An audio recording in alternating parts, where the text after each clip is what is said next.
Qui s'abstient? Je vous remercie. J'en profite pour aborder le point suivant, qui est la réhabilitation de l'école Saint-Charles, avec l'acclamation sur le copil, pour saluer et remercier la présence de Charles Zilos, qui nous fait le plaisir d'être avec nous aujourd'hui pour aborder ce sujet-là, puisque vous n'avez pas, il fait partie du copil. Voilà, alors, un petit point sur ce sujet qui est tout de même un des éléments forts entrepris sur notre mandat. On va vous faire une présentation, non pas à quatre mains, mais à quatre voix. On essaye de tenir on s'est réparti une quinzaine de minutes là-dessus. Il faut qu'on essaye d'aborder tout ça dans les 15 minutes, sachant qu'il s'agit bien d'une information, d'un point d'étape du travail que l'on est en train de faire et construire sur Saint-Charles. Il n'y a pas de délibération derrière. Alors, je commence, c'est bon. Voilà. Quel futur sur le site de Saint-Charles, avec le premier diapo qui va arriver à l'écran.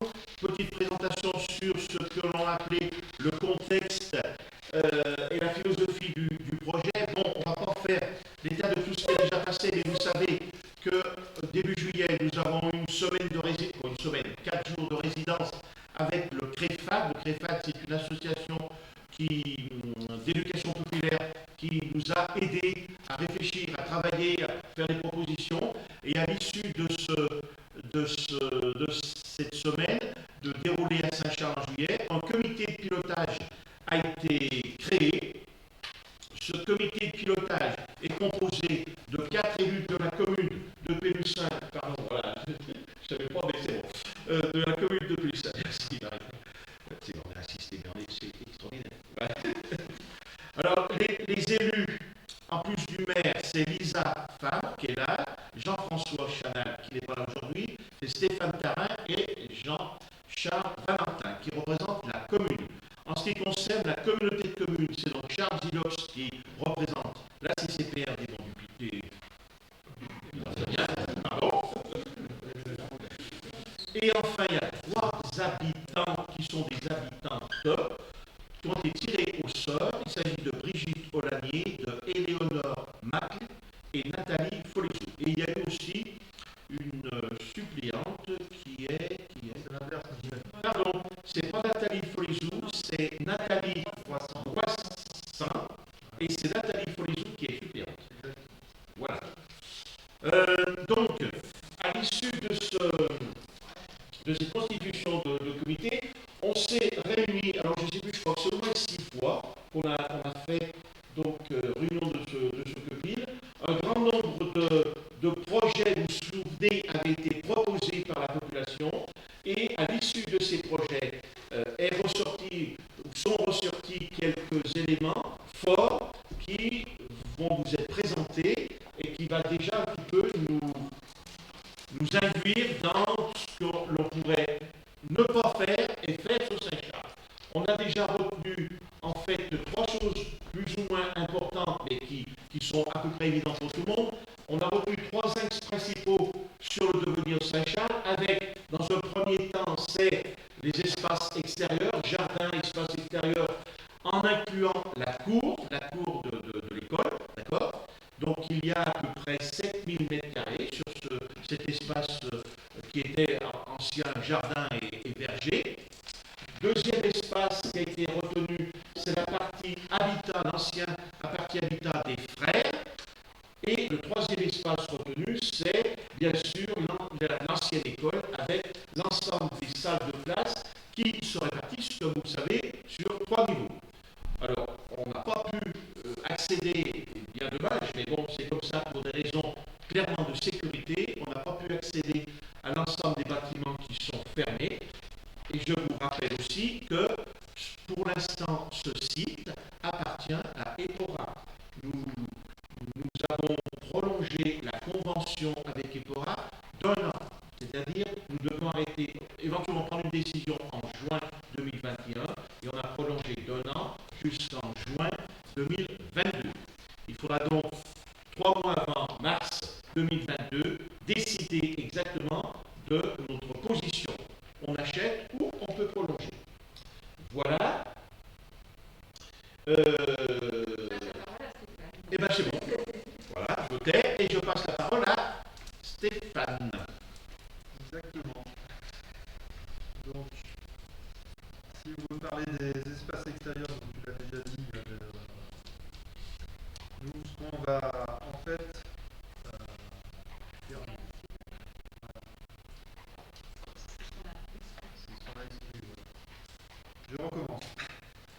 j'étais parti pour présenter en fait ce qu'on a exclu des propositions, des idées qui sont sorties. Oui, enlève ton masque pour parler si tu veux. Voilà. Tu reviendras après. Donc je vais vous présenter en fait ce qui a été décidé par le COPIL sur les parties, enfin, les idées qui ont été exclues, voilà, des idées qui ont été amenées par les 4 jours de séminaire, enfin, de résidence. Donc en fait, la vente de terrain à bâtir, donc ça on l'a exclu. La création d'une voie automobile entre la rue Soubéran et la rue du Pilat, donc une traversante en fait qui sera utilisée par les voitures, ça on l'a vraiment exclu. Et on est parti plutôt sur une traversée en mode doux, piéton, vélo, ou certains ont mis cheval, pourquoi pas, il n'y a pas de souci. Donc, la maison des frères, toute solution pouvant conduire à une trop grande modification importante du bâtiment a été exclue aussi. Et en fait, la conservation de caractère et du lien avec la cour et le reste du site, ça c'est quelque chose qu'on a voulu conserver et qui est très positif. Dans le déménagement qui est prévu, de toute façon qui sera inéluctable, enfin, de toute façon qui sera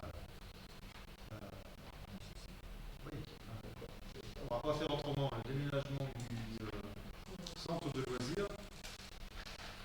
Si l'installation du centre de loisirs au rez-de-chaussée à l'ancienne école Saint-Charles il y a quelques années paraissait effectivement une bonne option à l'époque, la perspective des travaux et de l'aménagement d'un tiers-lieu à Saint-Charles amène aujourd'hui à faire évoluer ce choix. Donc, en effet, un déménagement du centre sera obligatoire pendant les travaux et il semble nécessaire de trouver un lieu pérenne pour le réinstaller plus proche des écoles. De plus, la présence du centre de loisirs à Saint-Charles gêne l'usage de la cour qui apparaît dans le projet comme le cœur du site, essentiel au lieu entre les 3 espaces. Et au final, la transformation des salles de classe en maison de santé, ça aussi on l'a retiré du projet. Bien que physiquement possible, cette affectation conduirait à terme à penser l'occupation de l'ensemble des lieux par des usages médicaux et paramédicaux, faute de pouvoir faire cohabiter cette activité avec la plupart des autres projets imaginables sur Saint-Charles. La mise aux normes PMR, par exemple, et la restructuration des lieux pour la création d'un ERP pourrait aussi poser problème, notamment en cas d'usages très différents dans les étages. Pour précision, le comité de pilotage n'exclut toutefois pas une solution de construction neuve placée sur le linéaire de la rue du Pilat, abritant des stationnements en rez de rue et des cabinets en rez de jardin. Voilà les solutions que l'on a exclues en fait du projet. Maintenant, je passe la parole à Lisa. Merci. Alors moi, je vais vous dire quelques mots du coup de ce que le COPIL a pu faire comme proposition d'affectation d'usage pour ces 3 lieux. Donc, en préambule, là, ce qui est proposé, ce n'est pas un plan d'aménagement, c'est une solution à tester.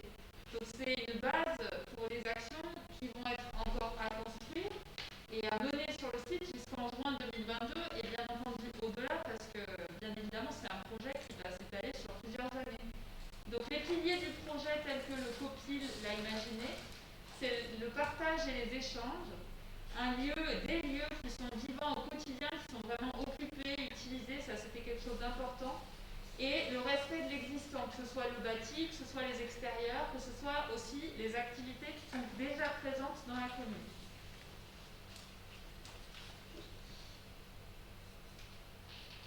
Voilà. Donc c'est ce que je disais, donc, ce que je vais vous présenter, ce sont bien des hypothèses d'affectation.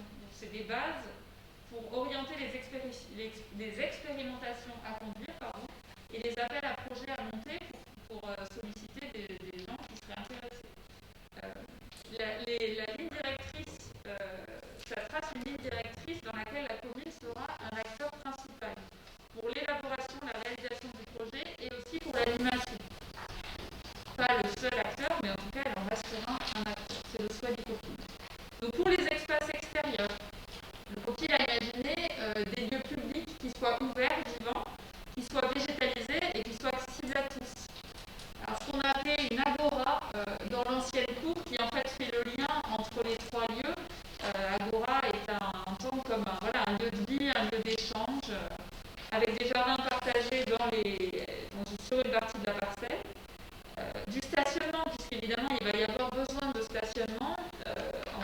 et raisonnable, aménagé et végétalisé. Un jardin d'agrément, un terrain de jeu pour enfants et une terrasse pour un lieu de convivialité, voilà, un endroit où on puisse se poser, échanger, qui apparaissait plutôt bien dans l'agora. Au niveau de la maison des frères, donc la proposition du COPIL, c'est un lieu, c'est un lieu de vie, un habitat innovant, intergénérationnel.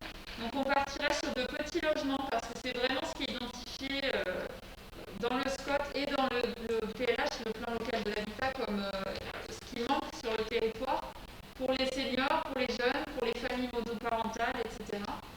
Donc, quelle forme ça pourrait prendre? Une coopérative, une association? Au niveau de la gouvernance, il y a vraiment des recherches à mener pour voir ce qui existe et ce qui est possible au niveau juridique. Et la commune sera partenaire et animatrice de cette initiative et il faudra qu'il y ait un lien entre l'habitat et le tiers-lieu présent sur le site. Ça ne pourra pas être des entités séparées, elles sont trop proches pour ça.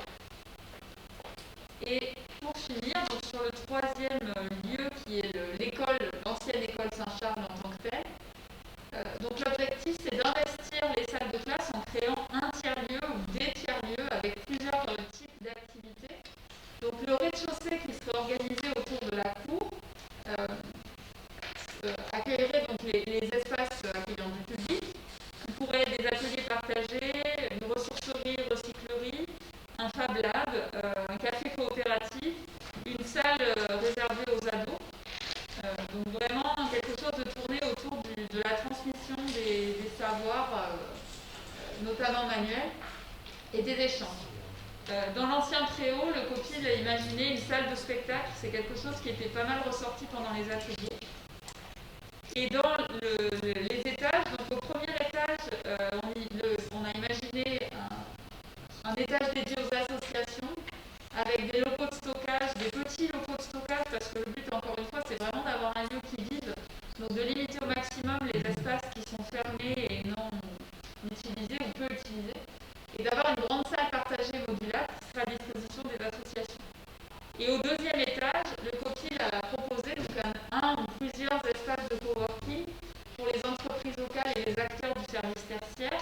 Et on a pas mal échangé, notamment avec Charles Ziliox, sur ce sujet-là, avec l'impression, le sentiment qu'il y avait une bonne complémentarité entre l'atelier de coworking de la maison des services et ce qui pouvait être proposé ici. Et je vais passer la parole à Jean-Charles pour vous dire un mot du calendrier.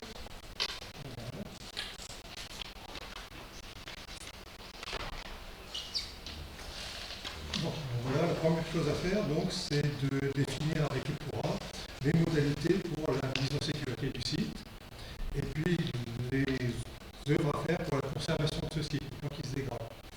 Et pour pouvoir réoccuper ce site pour l'expérimentation Voilà. Ensuite, à partir de janvier, jusqu'à janvier, on va réaliser un cahier des charges pour la consultation en maîtrise d'œuvre sur les parties architecture, urbanisme et paysage. Ensuite, on va voir les modalités pour essayer d'insérer Saint-Charles dans le programme Petite Ville de demain. Ça. Suite à quoi on va aussi faire un appel à projet pour l'action Occupons Saint-Charles pour chercher des gens pour une expérimentation expérimentale et temporaire des lieux en but de définir ce qu'on va faire et d'avoir une meilleure idée de ce qu'on va pouvoir faire dessus. Ensuite, on va aussi faire une candidature aux appels à projets nationaux, par exemple le projet démonstrateur de la ville du Grand. Voilà. Suite à ça, donc à partir de début 2022, on va organiser des occupations temporaires et expérimentales sur les gens qui auront répondu à l'appel à projet. On va faire des rencontres, des échanges et des actions pour créer des structures transverses. C'est-à-dire qu'on va essayer d'avoir les porteurs de projets, les privés, les associations. On a tous les gens qui ont un lien avec Saint-Charles, qui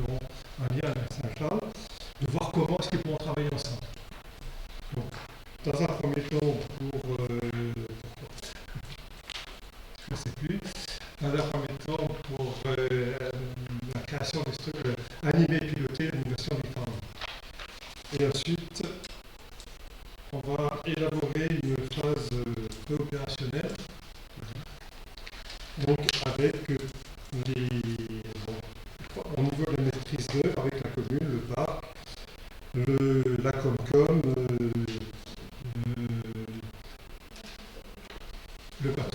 l'architecte des bâtiments de France, tous les gens qui ont leur mot à dire dessus. Voilà.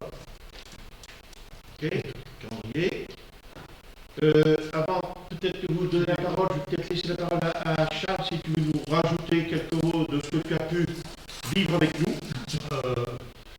Tout d'abord, je suis très heureux de participer à cette opération, à la réflexion sur cette tête de Saint-Charles, parce que c'est un site qui est emblématique pour Pélussin. Et d'autre part, la méthode employée me correspond à mon état d'esprit d'urbaniste depuis très longtemps. Et je pense que c'est la bonne méthode, c'est-à-dire d'essayer de faire un projet participatif le plus possible, avec des difficultés naturellement que ça comporte, mais c'est intéressant d'avoir les opinions des gens et de faire travailler la population un petit peu là-dessus.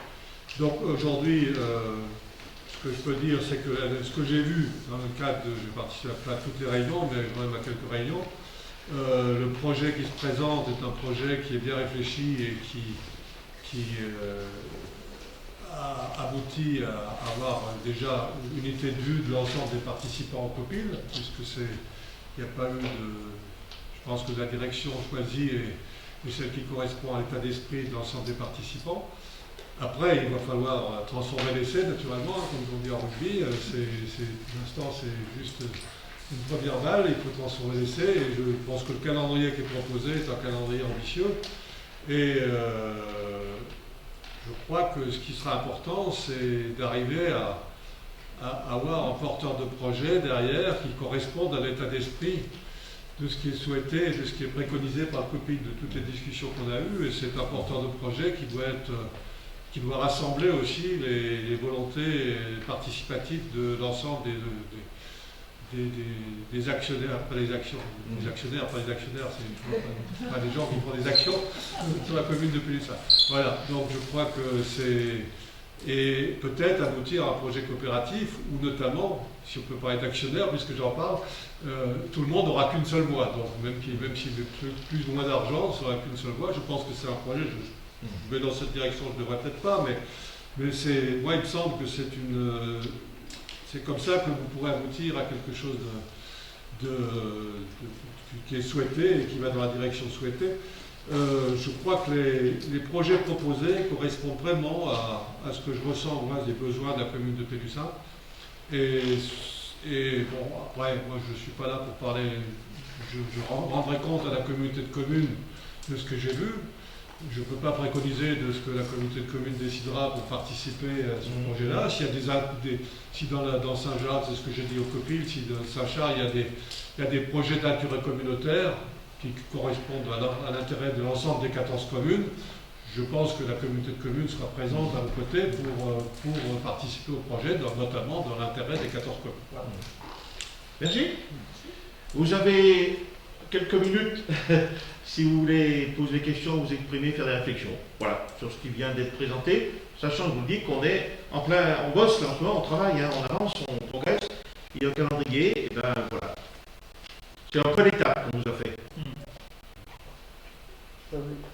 Oui. Petite suggestion. Pour la Maison des Frères, là, vous avez évoqué l'idée de faire un habitat intergénérationnel. Il y en a un comme ça à Chavanais. Depuis je ne sais combien d'années, donc c'était aidé par l'État pour faire des trucs où il y avait des jeunes familles et des personnes âgées. Il y avait Yvonne Chava qui a été pendant des années, l'ancienne maire de Chouillet. Il faudrait peut-être se renseigner auprès d'eux pour savoir si ça existe toujours, l'organisme qui pilote ça. Et... Oui. Ah, tu connais peut-être, Charles, je ne sais pas. Oui, c'est intéressant ce que tu dis, et on a eu plusieurs fois la remarque où on voulait se rapprocher de ce qui existe déjà, ce qui a été fait sur certaines communes.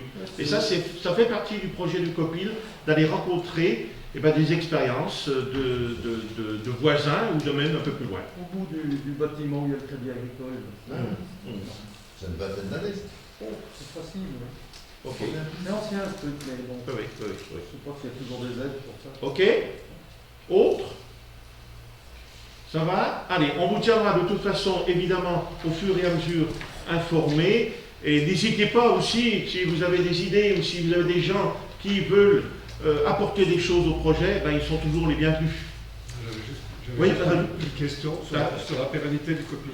Oui, c'est ça. Et ça fait partie, effectivement. Tu peux dire un mot.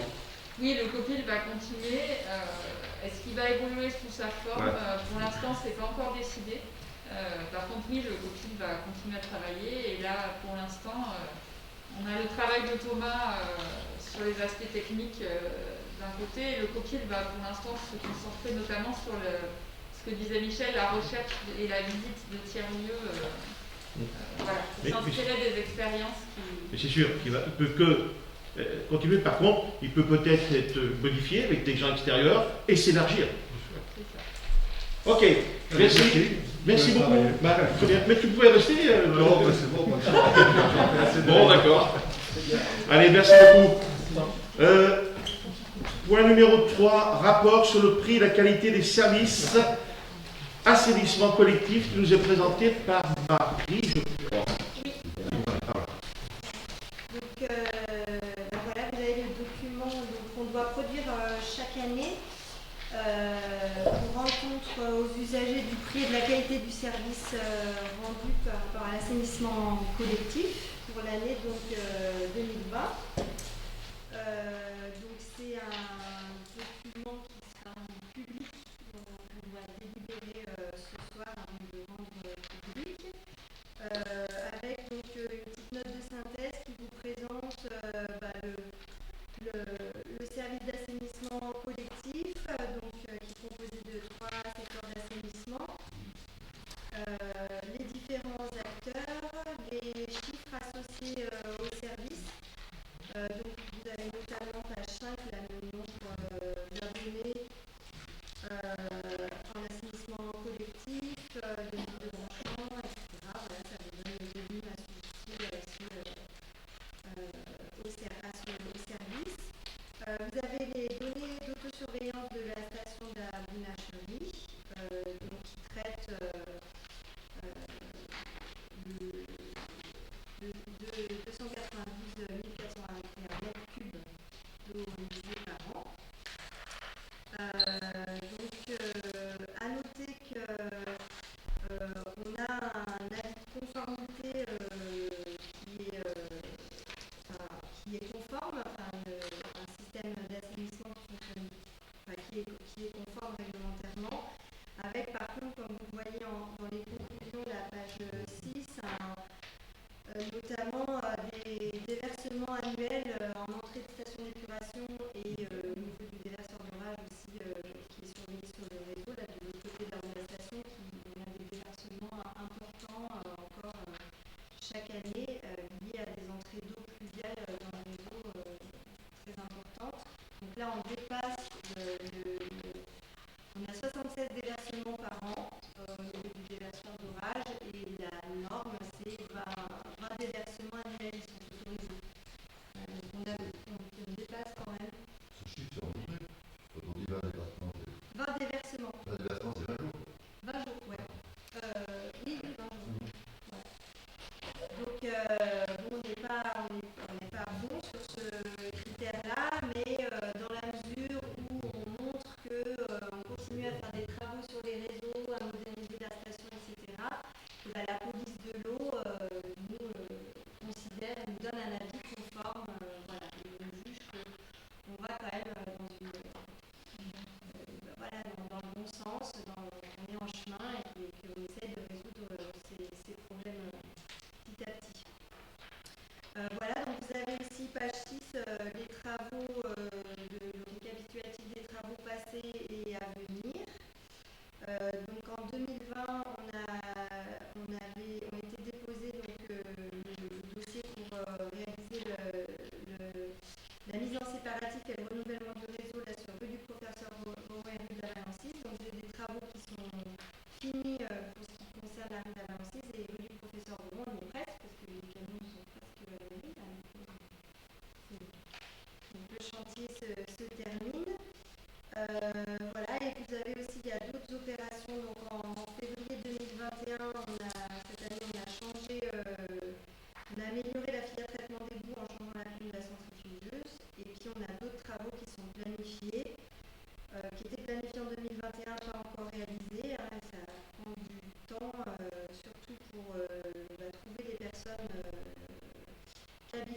intervenir sur le site.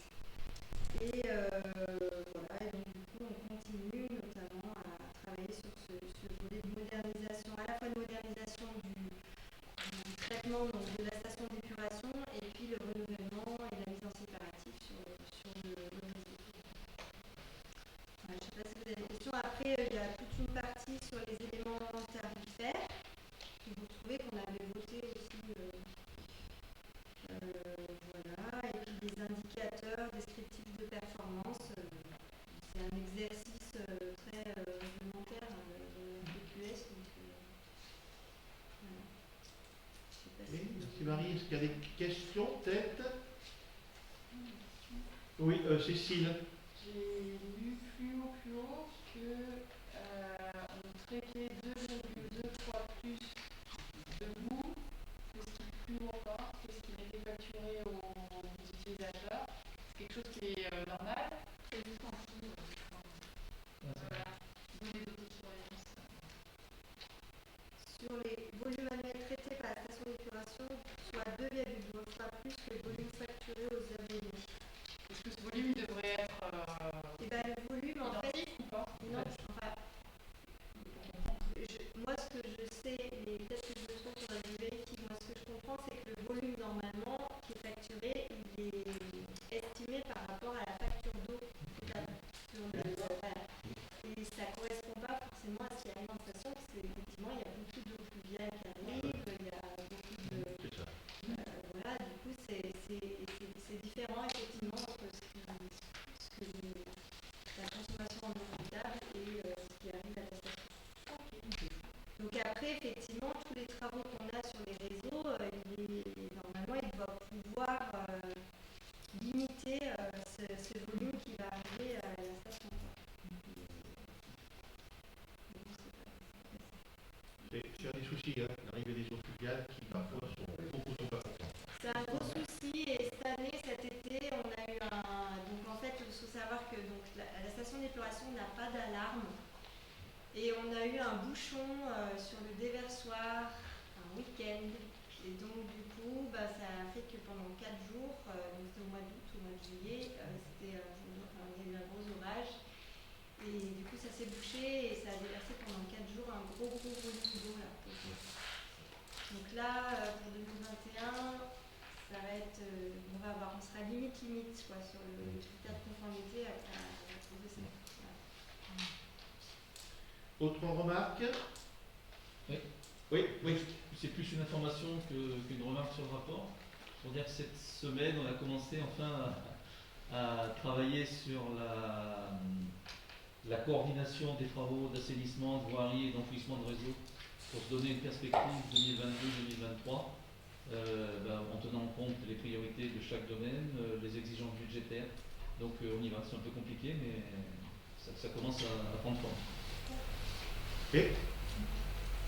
Ok, eh bien je vais vous demander donc qui est contre ce rapport, qui s'abstient.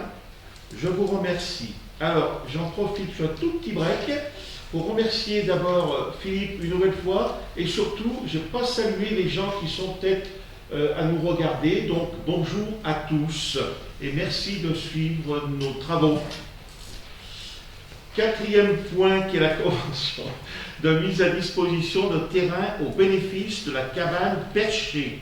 Et ça, c'est Stéphane qui nous dit un mot. Voilà. Donc, comme vous le savez, peut-être ou peut-être pas, il y a une cabane perchée au collège Boisieux.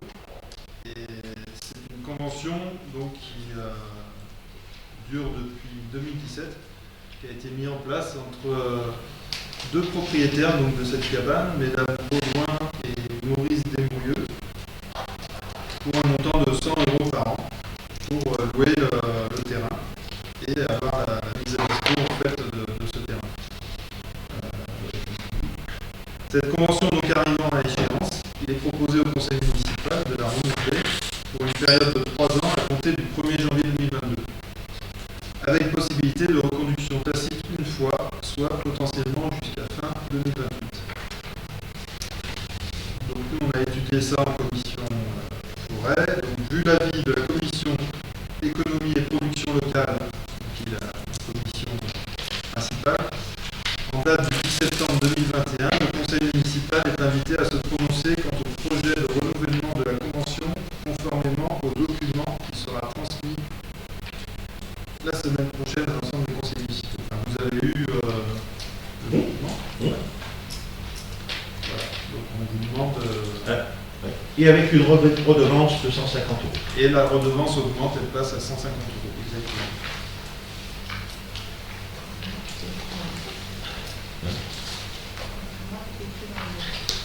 C'est 150 €. Ah, dans la note, c'est 100 €. Ouais, c'est ça. Et 100 Ah, vous avez la note, c'est qu'une indication. Ce qui compte, c'est le document joint. c'était la convention de La convention d'avant. celle qui suit. Ouais, et on passe en Elle 150. passe à 150. Qui? Oui, question. Il y a de la qualité publique maintenant, c'est très bien. Parce que, on a déjà fait il y a quelques années, au niveau sécurité, c'était limite. Et puis là, ça n'a rien empêché les gens de monter dedans quand il y a personne. Quoi. Et dans ce cas-là, je pense que c'est la responsabilité de la mairie. Alors, dans la nouvelle convention, on a bien établi tout ce qui était responsabilité au niveau sécurité. On a demandé aux propriétaires de faire passer donc, un expert pour évaluer la structure, pour être sûr que voilà, c'est loué dans les bonnes conditions. Et Ça a été fait. ça a été fait. Ok. Merci. Qui est contre? Qui s'abstient? Je vous remercie. Point suivant. Il s'agit à nouveau de convention de mise à disposition de terrain pour l'activité de grain encadrée dans les arbres. Alors, qui c'est qui nous présente ça? Toi, Stéphane, encore? Aussi, oui. Donc là, c'est à peu près le même, si on va dire le même type de convention, mais en tout cas, ça concerne la forêt de PU5, puisque c'est une activité qui se passe essentiellement sur ce secteur. Donc, avec l'ONF, on accorde la mise à disposition gratuite de terrain en forêt pour permettre la pratique de la grimpe encadrée dans les arbres. Il y a deux associations qui sont concernées, donc Sambala et Baobab et les Acrobranches. Donc ils sont bénéficiaires de la convention conclue en 2017 et organisent cette pratique physique et éducative de pleine nature sur des terrains d'une surface de 0,90 hectares. Cette convention également arrive à échéance. Il est proposé au conseil municipal de la renouveler pour une période de 3 ans à compter du 1er octobre 2021, soit jusqu'à la fin de l'été 2024, en étendant la superficie de la mise à disposition à la parcelle 2792 section OC, c'est-à-dire qu'on a rajouté une parcelle pour leurs activités, soit une superficie totale de 12,5 hectares. Vu l'avis de la Commission économie et production locale du 10 septembre, le conseil municipal est invité à se prononcer, pareil, quant au projet de renouvellement de la convention, conformément au document qui sera transmis, etc. Les conseillers municipaux, précision, membres des associations Sambala et les Acrobranches, intéressés par l'affaire, ne prendront pas part au vote. Voilà, normal. Oui. Peut-être une précision, parce qu'on connaît effectivement des gens qui encadrent ces activités. Moi, je peux dire, d'abord, ce sont tous des gens qui sont diplômés, c'est-à-dire qu'ils ne font pas ça comme ça parce qu'ils ont envie de grimper aux arbres. Ils ont une qualification, une formation avec un recyclage régulier et l'encadrement. Il est fait à la fois pour la sécurité de, bien sûr, ceux qui se balancent sur les arbres, mais il est aussi fait pour la sécurité et le bien-être de l'arbre. Voilà, question? Bon, déjà, dans la convention, on ne parle pas des 12 hectares, mais d'une partie des 12 hectares qui ne fait que 2 hectares. Oui. Bon, ça me paraissait beaucoup de hectares. Oui, ça me paraissait énorme. Et la question que je me suis posée, c'est comment ça marche les relations avec la chasse. Parce que, bon, faut quand même que, comme ils font ça les mercredis, samedi, dimanche, c'est-à-dire les jours où la chasse est ouverte, faudrait pas qu'en tirant un faisan, il y en a un qui tire le comme gravé, quoi. Franchement, ça me fait peur. Bon, vas-y, tu as peut-être une réponse, Stéphane. Hein. Oui, enfin, l'activité elle se passe essentiellement en saison estivale. Donc La chasse. la chasse démarre plutôt actuellement. Début septembre, Voilà. Et la hausse est chasse chevreuil essentiellement. Donc je sais plus, j'ai plus en mémoire, je l'ai lu l'autre jour le truc de la chasse, là, l'arrêté sur les différentes périodes. Mais je pense que je me suis interrogé parce que c'est un truc qui me fait un peu peur. en plus ils sont en relation, je pense, régulièrement. Il faut qu'ils soient vraiment en relation. Bien sûr. C'est prévu à l'avance. Et je pense que quand il y a une décision de prise d'aller grimper, les chasseurs sont prévenus. Enfin, je pense. Moi, je connais d'autres activités qui vont dans la forêt, entre autres les mercredis, et je sais qu'il y a des conventions avec les chasseurs. Question. Chantal. Moi, je voudrais savoir, ces associations, est-ce qu'elles sont basées sur Pélussin? Oui. Il me semble qu'elles sont sur Colombier, non? Oui, le siège. Leur siège. Oui. Donc, je trouve déjà étrange qu'on fasse don, alors que l'association précédente, on lui fait payer 150 € par an. Pourquoi elle, on ne la ferait pas payer aussi? En plus, je pense que c'est pas à but non lucratif, ils seront payés, j'imagine, quand les gens vont grimper. C'est pas gratuit. Donc, pour moi, il n'y a pas de raison qu'on ne mette pas tout le monde au même niveau. Qui ne paye pas 150 € aussi par an.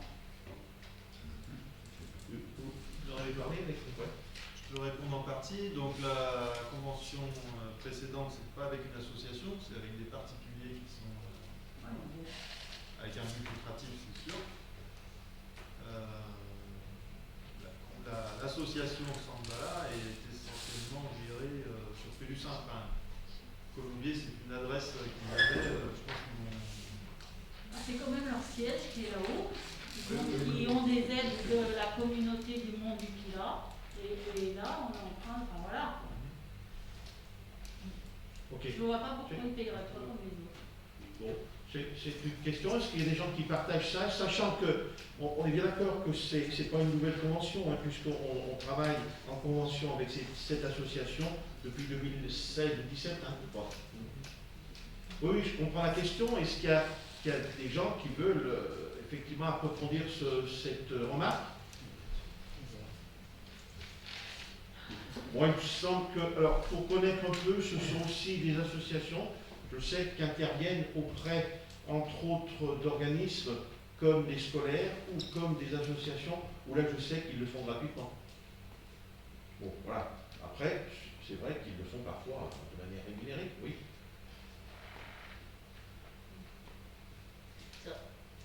Oui, C'est vrai que je me rappelle, c'est toujours un peu le souci parce qu'à un moment donné, je me rappelle, nous on avait l'association La Chevalerie Musicale qui nous demandait aussi une subvention et je sais qu'on lui avait, ça n'a rien à voir avec le fait de mettre un terrain à disposition, hein, mais elle nous demandait une subvention et le souci c'est que même en étant une association, étant donné qu'elle avait des cours qui étaient payants, voilà, on peut quand même pas, elle c'était sa société quoi en quelque sorte, donc c'était un peu embêtant quoi.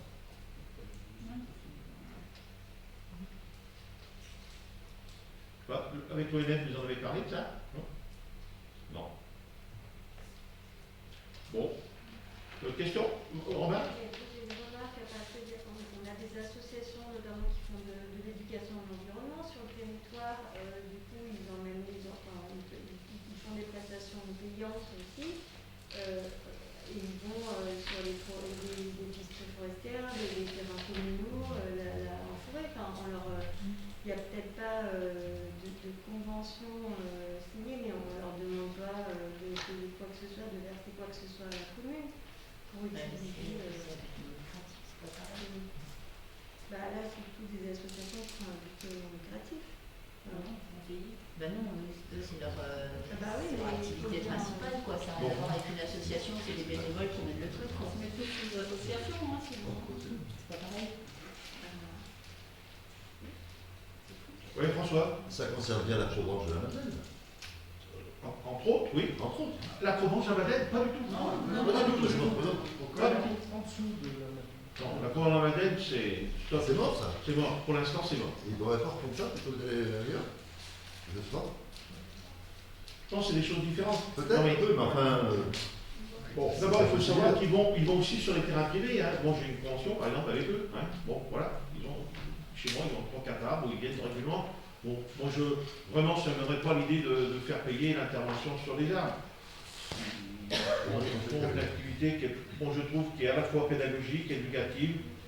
Voilà. C'est aussi l'approche d'un milieu naturel il me semble, on peut encourager. Est-ce qu'on a un bilan de fonctionnement? Oui, c'est un bon bilan. Oui. Et ils interviennent aussi hein, pour des fêtes, des choses comme ça, où à chaque fois c'est gratuit hein, quand ils viennent installer. Bon, autre. Eh bien alors, donc qui est contre cette convention en l'état? Qui est contre?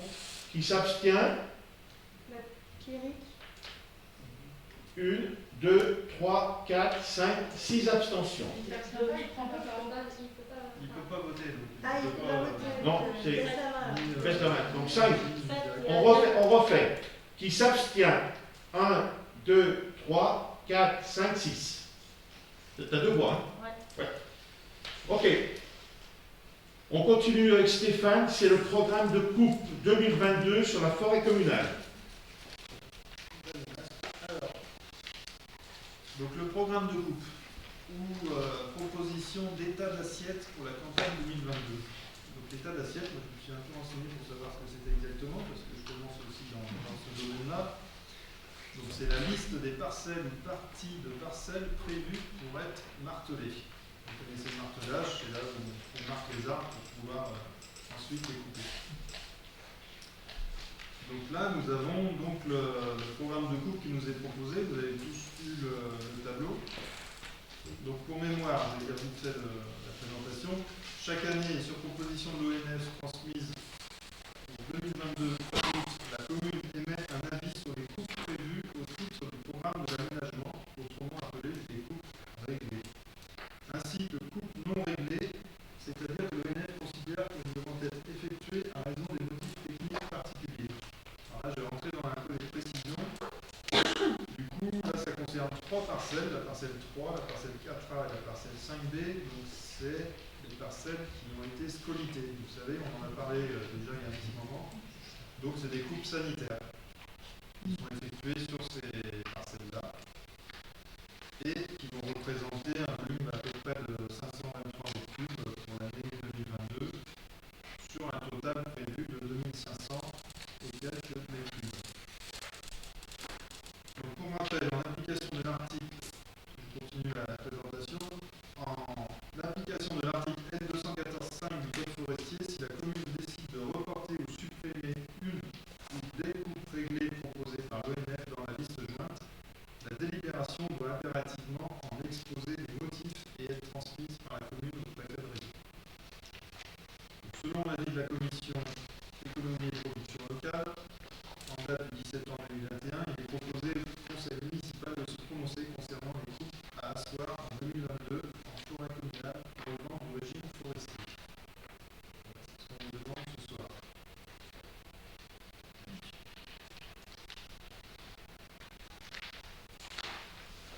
Ok. Des questions sur ces coupes? Oui, question. Chantal. Pourquoi tout sur 2022? Oui. Parce que franchement, Oui. c'est quand même important d'étaler et de ne pas faire tout sur 2022 parce qu'il n'y aura plus de rentrée après. Oui. Quoi. Donc, Oui. on Alors. sait que l'ONF, ils ont besoin de sous, Non. on le sait, ils ont plein de problèmes. Non, mais Donc eux, de toute façon, ils vont te pousser pour que tu fasses tes coupes en 2022. Ça, c'est une évidence. Non. Non, je crois qu'il faut étaler. Bon. Tu veux répondre? Oui, je peux répondre. Oui, oui. Donc là, il y a 2 coupes, une de 396 mètres cubes et une beaucoup plus petite de 33 mètres cubes qui a été prévue en 2018 et 2020. Donc qui ont déjà été retardées Pour des raisons. Une de 4 ans et l'autre de 2 ans. Ensuite, c'est un programme de coupe. Donc, c'est des programmes qui sont établis dans le document de gestion de l'ONF, qui est prévu pour, je ne sais plus combien d'années, 30 ans, ouais. La forêt communale de Pélissin, elle est quand même gérée de façon correcte au niveau, il n'y a pas de coupe à blanc ou d'autres. Donc là, je pense qu'on peut entièrement leur faire confiance là-dessus. Enfin, il faut pas, et en plus de cela, cette année, enfin pour 2022, c'est vraiment les coupes sanitaires aussi qui prennent 1/5 qui n'auraient pas dû être là, si tu veux. Parce qu'elles étaient prévues pour 23 et 24. Quoi. Et là, on est obligé de rentrer dans le. Donc c'est surtout ça la raison. Voilà. C'est qu'on anticipe des coupes à cause du Covid. Les bois sont encore vendables aujourd'hui. On n'est pas sûr du tout que dans 1 an ou dans 2 ans, ils seront encore vendables. Et ils se vendent plutôt bien, les épicéas. Oui. Je ne sais pas le programme, mais peut-être que sur 2023-2024, ça sera à peu près le même volume. Exactement. Possible. Moi, je crois qu'il n'y a pas de souci. Possible. Donc, tu dis que ça c'est tout coupé la même année, mais je pense qu'il n'y a pas de crainte de ce côté-là. Non, c'est quand même géré par l'ONF, comme dit, sur un plan sur 30 ans de gestion. Donc je pense qu'on peut faire confiance vraiment à notre forestier. On rencontre régulièrement. Et franchement, je pense qu'il fait une gestion raisonnée. Vraiment. Il ne faut pas oublier aussi que c'est en immense majorité de l'irrégulier. Donc c'est pas une petite phrase et ensuite il va falloir attendre je ne sais combien de temps avant que ça repousse. Les interventions elles sont plus fréquentes aussi.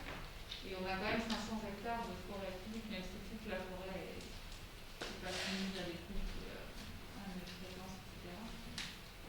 Ok. Il y a Autre un petit question. regret quand même, excuse-moi, sur la coupe rase, quand même. J'imagine que si la décision était prise, c'est qu'il n'y avait pas d'autre solution. Mais même sur le DPCA, Donc la coupe rase, voilà, ça fait concerne. beaucoup 4 hectares. C'est où ça? En fait, c'est pas. Sur ça, ça va couvrir 4 hectares. Ça ne veut pas dire que c'est 4 hectares. Ah d'accord, c'est des parties de la parcelle. Je crois qu'il y a 1 hectare en fait. Hein. C'est une parcelle qui est plantée d'épicéa, enfin, qui a été plantée, c'est une plantation qui date de je sais pas longtemps, mais c'est bien le rocher d'escalade de la Croix de Montvieux. Je ne sais pas si vous voyez. Et cette parcelle-là, on devrait la replanter en cèdre pour mettre une naissance nouvelle, on va dire, et qui devrait résister aussi plus facilement aux aléas climatiques à venir, enfin, qui sont déjà présents, mais en tout cas aux canicules et aux sécheresses. Moi, j'ai été vraiment impressionné par l'approche. On s'est vu il y a 3 jours, et très honnêtement, les forêts chez nous, mais pas que chez nous, il y a un vrai changement qui est en train de se faire à cause du réchauffement.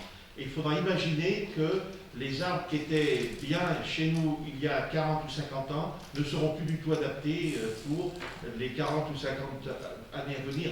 Et donc il faut penser la forêt dans 40 ou 50 ans en fonction de l'évolution climatique. Oui. Par rapport à ce que tu dis, on a des êtres séculaires et on a actuellement, je vois l'autre de chez moi, 20 ou 30% qui sont crevés, qui ont pas démarré au printemps. Ah oui. Et en fait, le versant en face, c'est des paysages entiers qui sont complètement. Oui.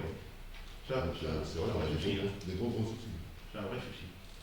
Bon, alors, eh bien, on voit. Alors, qui est contre ce programme de coupe? Qui s'abstient?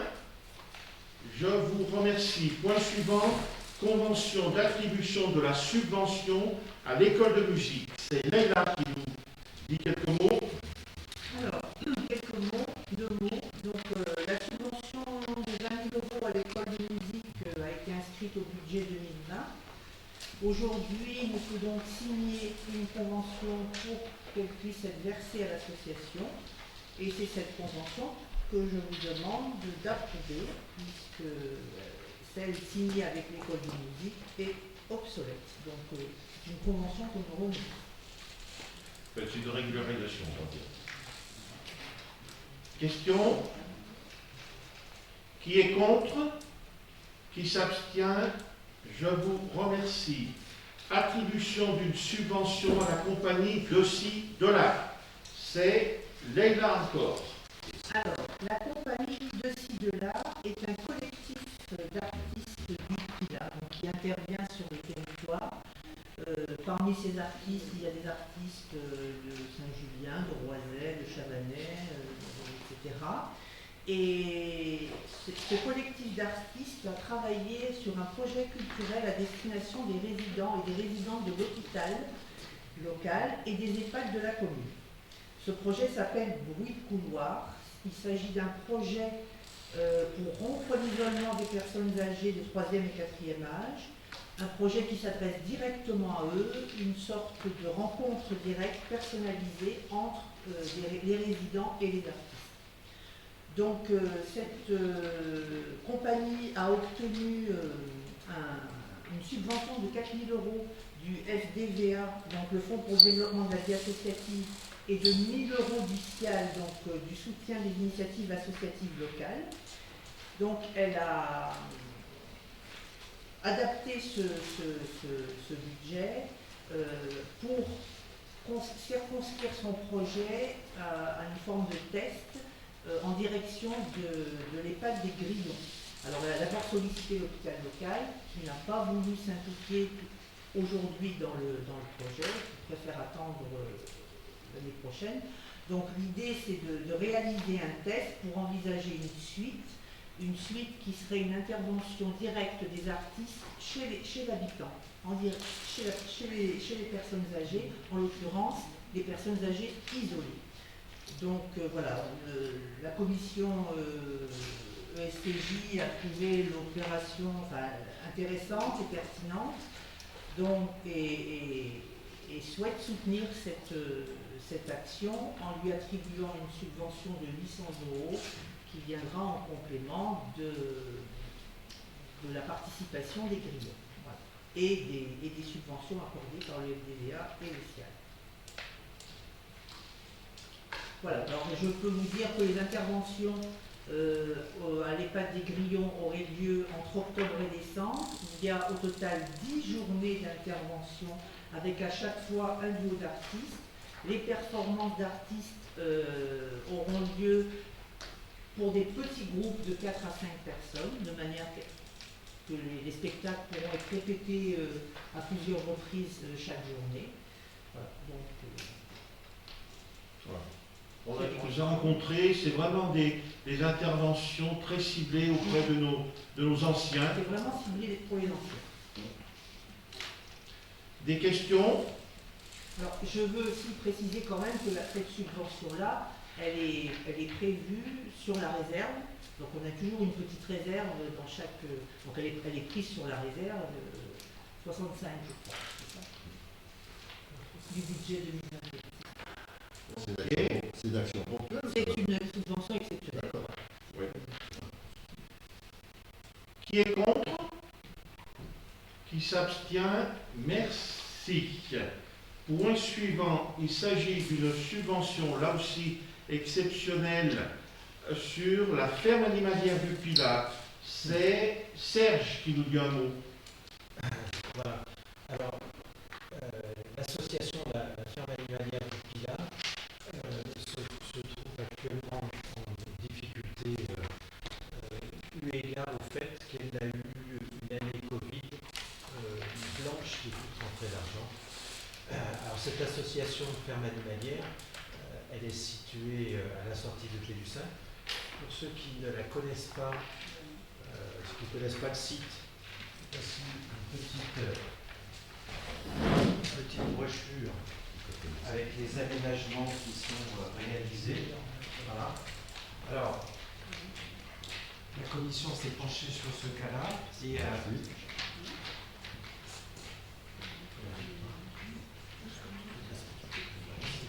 voilà.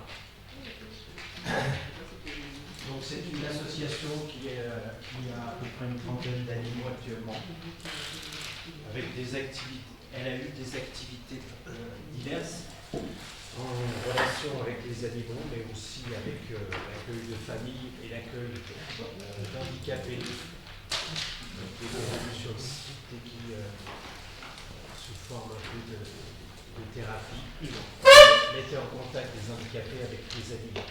Voilà. je sors de cette association pélusinoise nous a inquiétés, et donc pour l'aider à passer ce cap difficile d'une année Covid sans rentrée d'argent, la commission propose de lui allouer une subvention exceptionnelle, alors là aussi exceptionnelle, qui sera prélevée sur les réserves inscrites au compte 65. Voilà. Des questions, Jean? On a évoqué cette ferme alimentaire, je ne sais plus, dans la commission tranquillité, là, parce qu'on envisage de leur confier éventuellement, on va les consulter pour faire la fourrière animalière. Oui.